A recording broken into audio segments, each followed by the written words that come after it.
ಸ್ನೇಹಿತರ welcome back to Mahi updates YouTube channel. ನಾನು ನಿಮ್ಮ ಮಹಿಗೌಡ ಮಾತಾಡ್ತಿರೋದು. ಇವತ್ತಿನ ಈ ವಿಡಿಯೋದಲ್ಲಿ ಗೃಹಲಕ್ಷ್ಮಿ ಯೋಜನೆಯ ಫಲಾನುಭವಿಗಳಿಗೆ 10ನೇ ಕಂತು ಹಣ ಕುರಿತು ಒಂದಿಷ್ಟು ಇಂಪಾರ್ಟೆಂಟ್ ಅಪ್ಡೇಟ್ಸನ್ನು ಕೊಡ್ತೀನಿ.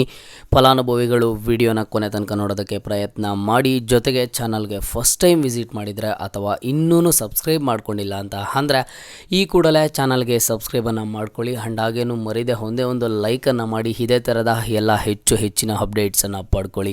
ಸಾಮಾನ್ಯವಾಗಿ ಗೃಹಲಕ್ಷ್ಮಿ ಯೋಜನೆಯ 10ನೇ ಕಂತು ಹಣ ಯಾರಿಗಾದರೆ ಬಂದಿರಲ್ವೋ ಅಂತಹ ಫಲಾನುಭವಿಗಳಲ್ಲಿ ಒಂದು ಪ್ರಶ್ನೆ ಇದ್ದೇ ಇರುತ್ತೆ, ನಮಗೆ 10ನೇ ಕಂತು ಹಣ ಯಾವಾಗ ಬರುತ್ತೆ ಅಂತ ಹೇಳಿಬಿಟ್ಟು. ಯಾಕಂತ ಅಂದರೆ ಈಗಾಗಲೇ 9 ಕಂತು ಹಣ ರಿಸೀವ್ ಮಾಡ್ಕೊಂಡಿದ್ದಾರೆ. ಆ್ಯಂಡ್ ಹಾಗೇನೋ ಆ ಫಲಾನುಭವಿಗಳಿಗೆ ಗೊತ್ತು 10ನೇ ಕಂತು ಹಣ ಈಗಾಗಲೇ ಬಿಡುಗಡೆ ಆಗಿದೆ ಅಂತ ಹೇಳಿಬಿಟ್ಟು. ಹಾಗಾಗಿ ಫಲಾನುಭವಿಗಳು ಕೇಳ್ತಿದ್ದಾರೆ ಯಾವಾಗ ಬರುತ್ತೆ ಏನು ಅಂತ ಹೇಳಿಬಿಟ್ಟು. ಮೊದಲಿಗೆ ನೋಡಿ, ಗೃಹಲಕ್ಷ್ಮಿ ಯೋಜನೆಯ ಫಲಾನುಭವಿಗಳಿಗೆ 10ನೇ ಕಂತು ಹಣನ ಆದಷ್ಟು ಬೇಗ ಬಿಡುಗಡೆ ಮಾಡಿದ್ದಾರೆ. ಇದೊಂದು ರೀತಿಯ ಖುಷಿ ವಿಚಾರ ಅಂತಲೇ ಹೇಳ್ಬೋದು. ಮೇ ತಿಂಗಳ ಹಣ ಮೇ ಸ್ಟಾರ್ಟಿಂಗ್ ವೀಕಲ್ಲೇ ರಿಲೀಸ್ ಮಾಡಿದ್ದಾರೆ. ಈಗ ನಿನ್ನೆ ಗೃಹಲಕ್ಷ್ಮಿ ಯೋಜನೆಯ 10ನೇ ಕಂತು ಹಣ ಬಿಡುಗಡೆ ಆಯಿತು. ನಿನ್ನೆ ಬಿಡುಗಡೆ ಆದಾಗಿಂದ ಇದುವರೆಗೂ ಸಹ ಸಾಕಷ್ಟು ಫಲಾನುಭವಿಗಳ ಬ್ಯಾಂಕ್ ಖಾತೆಗಳಿಗೆ ಜಮಾ ಆಗಿದೆ. ನೋಡಿ, ಪ್ರತಿ ಸಲಿನೂ ಈಗ 9ನೇ ಕಂತು ಹಣ ಜಮಾ ಆದಾಗ, 8ನೇ ಕಂತು ಹಣ ಬಿಡುಗಡೆ ಆದಾಗ ಸ್ಟಾರ್ಟಿಂಗ್ ಬಿಡುಗಡೆ ಆದ ದಿನ ಆ್ಯಂಡ್ ನೆಕ್ಸ್ಟ್ ಒಂದು 2 ಡೇಸು ಕೇವಲ ಒಂದಿಷ್ಟು ಫಲಾನುಭವಿಗಳ ಬ್ಯಾಂಕ್ ಖಾತೆಗಳಿಗೆ ಅಷ್ಟೇ ಜಮಾ ಆಗಿತ್ತು. ಬಟ್ ಈಗ 10ನೇ ಕಂತು ಹಣ ಬಿಡುಗಡೆ ಆದಾಗ ಇದೊಂದು ಫಲಾನುಭವಿಗಳಿಗೆ ಗುಡ್ ನ್ಯೂಸ್ ಅಂತಲೇ ಹೇಳ್ಬೋದು. ಇದು ಬಿಡುಗಡೆ ಆಗಿದ್ದು ನಿನ್ನೆಯಿಂದ ಇದುವರೆಗೂ ಸಹ ಸಾಕಷ್ಟು ಫಲಾನುಭವಿಗಳ ಬ್ಯಾಂಕ್ ಖಾತೆಗಳಿಗಾದರೆ ಜಮಾ ಆಗಿದೆ. ಓಕೆನಾ? ಆ್ಯಂಡ್ ಇಲ್ಲಿ ಫಲಾನುಭವಿಗಳು ನನಗೊಂದು ಡೌಟನ್ನು ಕೇಳ್ತಿದ್ದಾರೆ, ಸರ್ ನಮಗೀಗ ಮೊದಲನೇ ಹಂತದ ಎಲೆಕ್ಷನ್ಸ್ ಮುಗೀತಲ್ವ ಸರ್, ಈಗ 2ನೇ ಹಂತದ ಎಲೆಕ್ಷನ್ಸ್ ಯಾವ ಜಿಲ್ಲೆಗೆ ಇದೆಯೋ ಆ ಜಿಲ್ಲೆಯ ಫಲಾನುಭವಿಗಳಿಗೆ ಮಾತ್ರ ಈ ಒಂದು ಗೃಹಲಕ್ಷ್ಮಿ ಯೋಜನೆ 10ನೇ ಕಂತು ಹಣ ಜಮಾ ಆಗಿದೆ ಅಂತಂದರೆ 100% ಈ ಒಂದು ವಿಚಾರ ಆದರೆ ಸುಳ್ಳು. ಓಕೆನಾ? ಯಾಕಂತ ಅಂದರೆ ಕೋಲಾರ ಜಿಲ್ಲೆಯಲ್ಲಿ ಈಗಾಗಲೇ ಮೊದಲನೇ ಹಂತದ ಎಲೆಕ್ಷನ್ಸ್ ಆಗಿದೆ.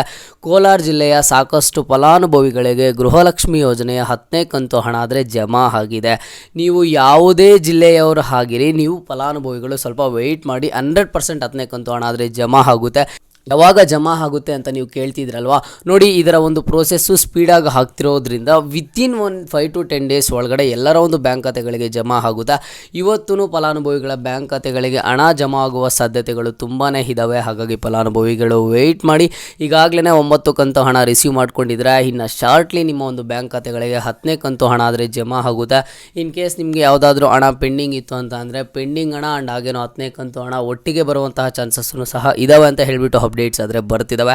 ನೀವು ಯಾವುದೇ ಜಿಲ್ಲೆಯವರ ಆಗಿರಿ ನಿಮಗೂ ಸಹ ಬರುತ್ತೆ. ಇದು ಪರ್ಟಿಕ್ಯುಲರ್ ಆಗಿ ಇದೇ ಜಿಲ್ಲೆಗೆ ಬರಬೇಕು ಅನ್ನೋವಂತಹ ಕಂಡೀಷನ್ ಯಾವುದೂ ಸಹ ಇಲ್ಲ. ರ್ಯಾಂಡಮ್ ಆಗಿ ಯಾವ ಜಿಲ್ಲೆಯ ಫಲಾನುಭವಿಗಳಿಗೆ ಆದರೂ 10ನೇ ಕಂತು ಹಣ ಆದರೆ ಜಮಾ ಆಗ್ಬೋದು. ಇವತ್ತು ಬರುವಂತಹ ಚಾನ್ಸಸ್ ಆದರೆ ಇದ್ದಾವೆ. ಫಲಾನುಭವಿಗಳು ಸ್ವಲ್ಪ ವೆಯ್ಟ್ ಮಾಡಿ. ನಿಮಗೆ 10ನೇ ಕಂತು ಹಣ ಬಂದಿದೆಯಾ ಇಲ್ವಾ ಅನ್ನೋದನ್ನು ಕಮೆಂಟ್ ಬಾಕ್ಸ್ ಮೂಲಕ ತಿಳಿಸ್ಕೊಡಿ. ಆ್ಯಂಡ್ ಹಾಗೇನೋ ನೀವು ಯಾವ ಜಿಲ್ಲೆಯವರ ಅನ್ನೋದನ್ನು ಇವತ್ತಿನ ಈ ವಿಡಿಯೋದಲ್ಲಿ ಕಮೆಂಟನ್ನು ಮಾಡಿ ತಿಳಿಸ್ಕೊಡಿ. ಇದು ಇವತ್ತಿನ ಮಾಹಿತಿ ಆಗಿರುತ್ತೆ. ಇದೇ ರೀತಿಯ ಎಲ್ಲ ಹೆಚ್ಚಿನ ಅಪ್ಡೇಟ್ಸ್ಗಾಗಿ ಮಹಿ ಅಪ್ಡೇಟ್ಸ್ ಯೂಟ್ಯೂಬ್ ಚಾನಲನ್ನು ಈ ಕೂಡಲೇ ಎಲ್ಲರೂ ತಪ್ಪದೇ ಸಬ್ಸ್ಕ್ರೈಬನ್ನು ಮಾಡ್ಕೊಳ್ಳಿ.